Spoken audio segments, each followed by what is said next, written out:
జగన్మోహన్ రెడ్డి గారు ఇప్పుడు ప్రజల్లోకి వచ్చి గుడ్డలు ఇస్తంతా అన్న మాట అంటున్నారు. అప్పుడు అమరావతి రైతులు రోడ్డు మీదకి వచ్చి నిలబడ్డారు. రోడ్డు మీద ఈయన పరదాల్లో వెళ్ళారు. మరి అప్పుడు ఎందుకు రాలేదు ప్రజల్లోకి? ఇప్పుడు ఎందుకు వచ్చి బట్టలు ఉడిదిస్తా అని అధికారులని అంటున్నారు? అప్పుడు రావాల్సింది కదా.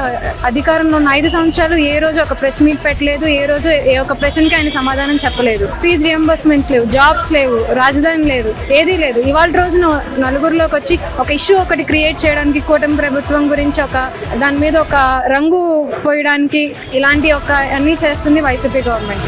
కానీ ఏం జరుగుతుందో ప్రజలకి స్పష్టంగా తెలుస్తుంది. అంటే ఇప్పుడు మాజీ ముఖ్యమంత్రి అయ్యింది ఇలాగా అంతో కష్టం అసలు కాదండి. అందుకే కదా 151 నుంచి 11కి పడేశారు. ఆయన ఏంటో ఆయన 2.0 ఏదో అంటున్నారు. 1.0 మా కొద్దు దేవుడు అని చెప్పి ప్రజలు ఆయనకి 11కి ఇచ్చి మీకు ప్రతిపక్షం కూడా వద్దని అలా కూర్చోబెట్టారు. రాబోయే రోజుల్లో 11 నుంచి 1కి పడిపోయి ఇలా మాట్లాడితే 11 నుంచి 1కి పడిపోయినా ఆశ్చర్యపోకర్లేదు.